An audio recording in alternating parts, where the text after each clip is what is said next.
If you had a chance to go back in life, what are those things you would do differently? I mean, let's say if you had a chance to go back in life 20 years back, 30 years back, depending on how old you are there things you feel you would have done differently? Are there things you would love to change?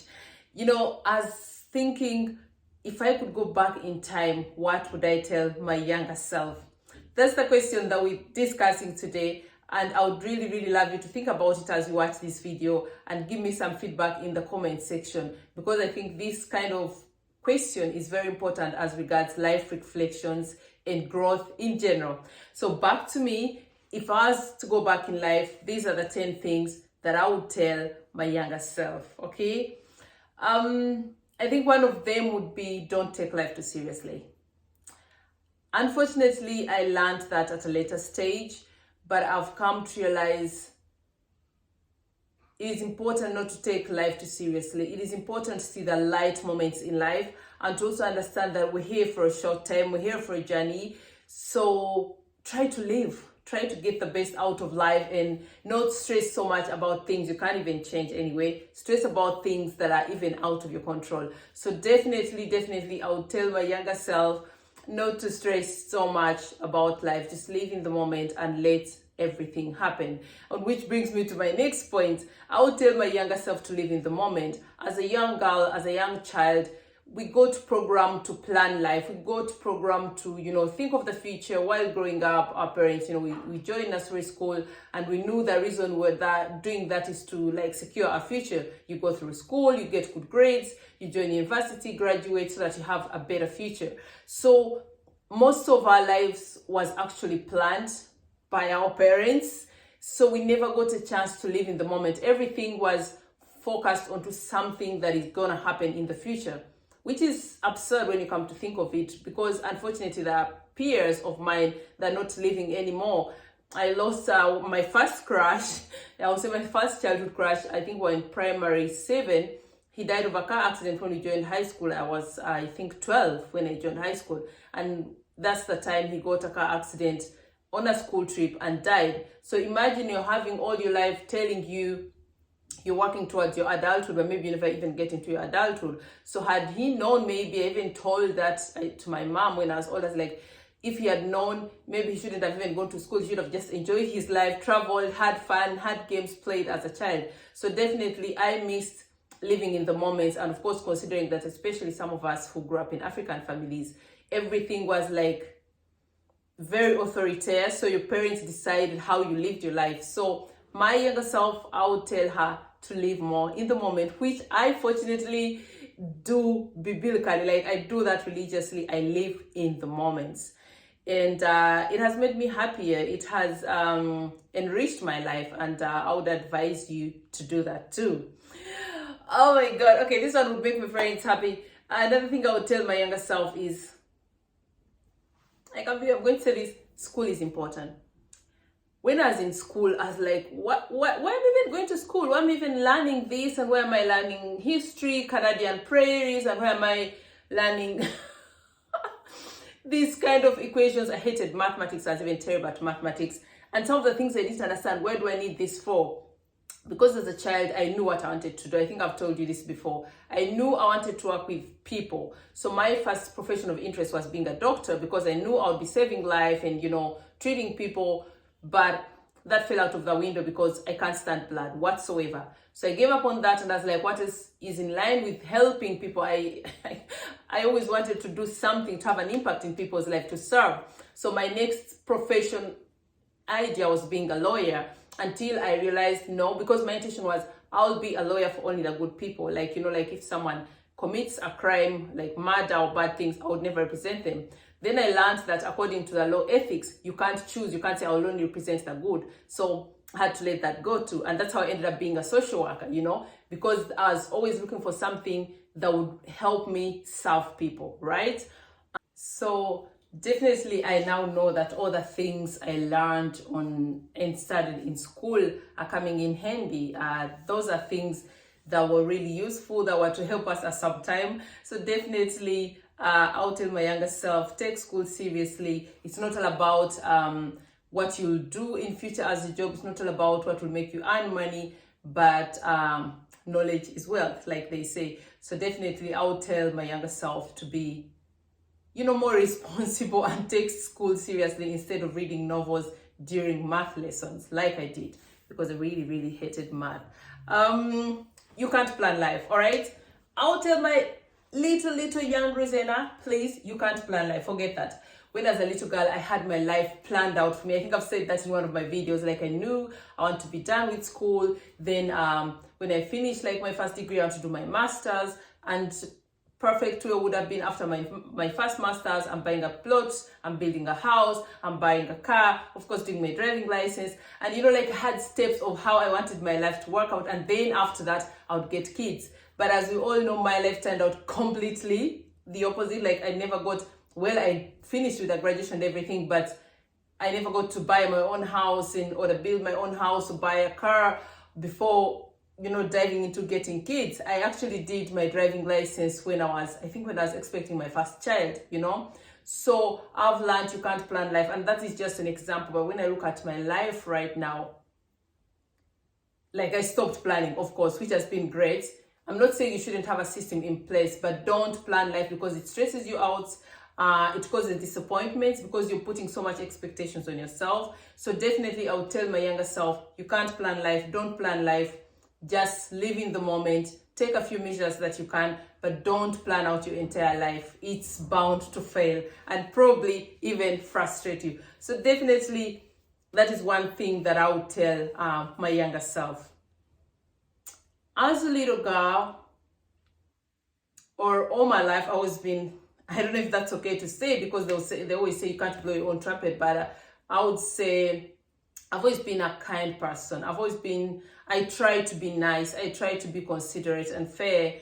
And I realized growing up, I compromised on many things, you know, out of courtesy, out of respect, you know, like for parents, if you grow up in the African family setup, you know that the parents basically, to put it bluntly, they dictate your entire life, roughly, you know.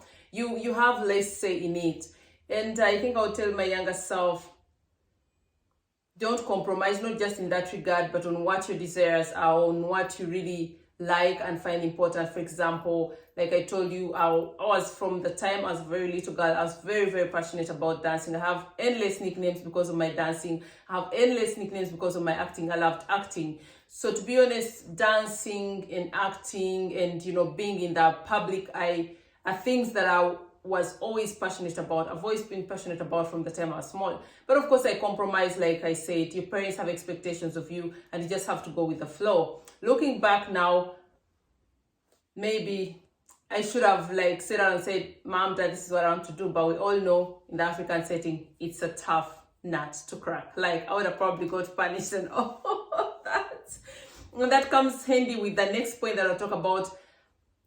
I learned over time to put my foot down more. Like I said, when you're kind and you're always fair, and then being an introvert, you let some things slide that actually shouldn't slide, you know? And that's, I would call it also like setting boundaries. I feel as a little girl, as a teenager, as a young adult, I wasn't so firm on setting my boundaries. I wasn't so firm on putting down my foot and saying, I'm not taking that. You know, I'm thinking of the bullying that I went through while in primary school. And I never even reported any of those kids or even said, stop it. You know, like I was always trying to be on the safe side, to not upset anyone, to not be rude, to not be the bad one. And I feel I should have put my foot down more, which I do right now. And believe you me, it's doing wonders. So it's very important to set boundaries, to put your foot down. It doesn't mean you're a bad person, but it sets boundaries and also saves you a lot of pain that you probably have gone through if you had let so much slide. I think knowing that would have helped my younger self, the younger Rosanna. My points are almost like similar. For example, you decide how you live your life. Like I said several times, growing up in African family, you'll understand that most parts of our lives were dictated by our parents, you know. And I feel we got little chance to decide how our lives turn out, to decide what we really want to do, what we really want to be, what we're passionate about. And if I got a chance, or if I was to go back in time, I wish that I would have had a chance to to decide how my life turns out. Well, I'm lucky my life turned out perfectly the way it did, with a few I would say sacrifices, compromises, things that I'm now picking up at an older age.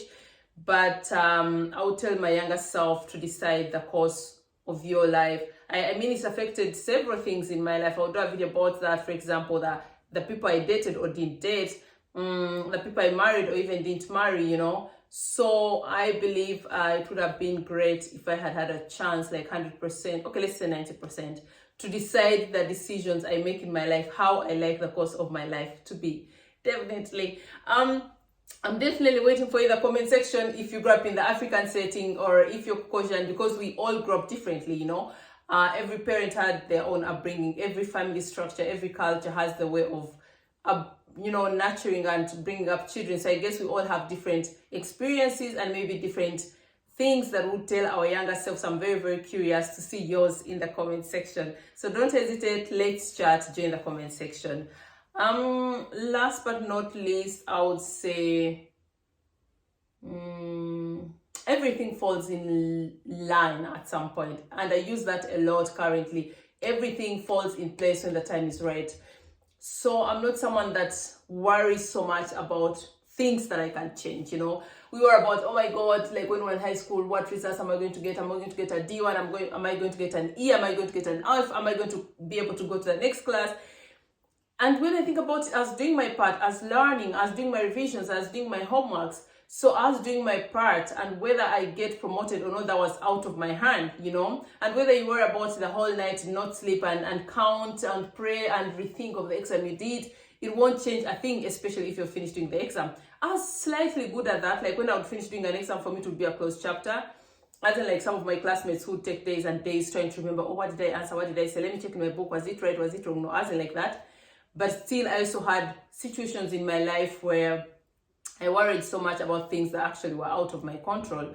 And with time, I've learned that at some point, everything falls in place. It might take longer than you expected or you desire, but I assure you, everything always falls in place, 100%, always. That's my experience. So that I would have loved my younger self to know. As we conclude this, don't let people take advantage of your kindness. I'll just give you an example, one example. Like I've said, it comes down to my personality. Like I'm someone who loves harmony. I'm someone who loves peace. I'm someone who doesn't like fights and conflicts. I think that comes with being an introvert. I don't know, but I like to be peaceful. I like to be kind. And I remember I had this one very good friend in university who, in retrospect, really took advantage of my kindness, and it hurt me, and it also affected my friendships, because I realized I don't give much when it comes to friendships, because like this friend like really took advantage of it to the next level, to a point that even when I had finished university, and I remember I'd even gotten married, like this was the kind of friend who doesn't communicate with you almost for a whole year, that I even worry about her, and I even have to call or look for her new number to ask if she's okay, because she was living in a war-torn zone in Uganda, in northern Uganda. And then suddenly she appears out of nowhere and even wants to take advantage of your kindness again, you know.